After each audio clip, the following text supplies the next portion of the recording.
на всій території нашої держави. Russia's combat unmanned ground vehicle Marker can reportedly operate autonomously for days, and network with other UGVs and Markers, while sharing critical military data. Marker's artificially intelligence AI-enabled system helps identify friendly vehicles and soldiers through camouflage patterns on their combat uniforms and insignia patches. These staggering capabilities were revealed in a German media report that interacted with the representatives of the private company that developed the UGV, touted as a Leopard tank killer. And while the UGV's AI machine learning system is being updated with images and information on Western tanks to identify them, Russian soldiers on the front lines have undertaken exciting battlefield innovation and assembled their ground combat robot. Videos of this makeshift UGV, armed with a machine gun and a pair of rocket-propelled grenades externally, went around on various Telegram groups. Appearing to be put together hastily, it still might have significant utility if used well against Ukrainian trenches, infantry, and built-up areas. The Marker has been promoted especially as a first-of-its-kind tank killer after the US, Britain, and Germany announced sending their M1A2 Abrams, Challenger-2, and Leopard 2 main battle tanks to Ukraine in late January.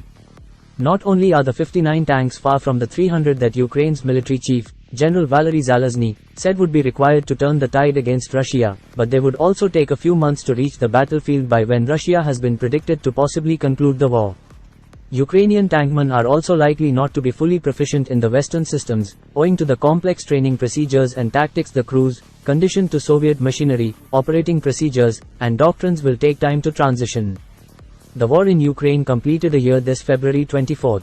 The report on Anti-Spiegel said the Marker can act independently even if radio traffic is disrupted, based on instructions by the operators on waypoints and patrol areas, by independently recognizing and avoiding obstacles.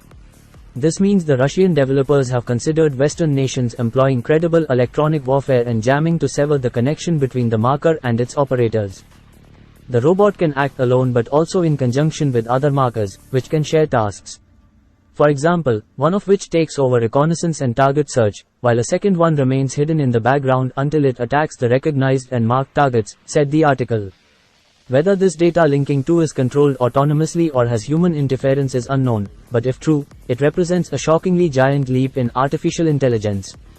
Physical functions like autonomous travel, terrain negotiation, and weapons engagement upon identifying a friend or foe are still within the conceivable capability of an autonomous system governed by a highly advanced algorithm. The self-driving over terrain is achieved by a 360-degree field of view, with possibly various cameras and optics distributed around the UGV, not leaving any blind spot, according to the German report.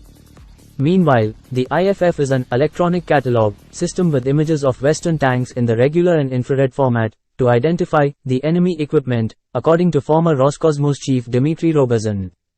Possibly, an even more advanced version of software used for image referencing and facial recognition technologies must have been developed for the electronic catalog and then fused with the UGV's fire control system. But the talking feature described in the report, which implies that two Markers can communicate between themselves and exchange complex and often contextual battlefield data, indicates a giant leap in AI technology and represents a niche capability. A previous Eurasian Times report had mentioned the Marker having two versions, with one being able to launch small, wire-guided drones that search for targets in scout or reconnaissance modes. Interestingly, the Marker was not developed for military purposes and was initially meant for rescue tasks in disaster areas. The drones launched from the UGV have a wire-guided system to ensure that data transmission cannot be jammed, besides providing a secure power supply for the drones. It is unclear whether this means a tethered wire from the UGV that spools out to the drone once it takes off. It has adaptive and artificial intelligence, which the developers are teaching different types of goals.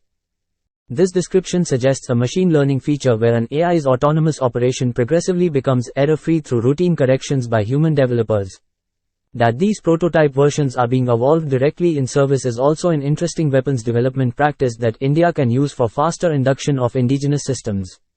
Such techno-industrial practices aid rapid scientific development and greater synergy between technologists and the military, a relationship that has been unhealthy and fractured in the Indian scenario.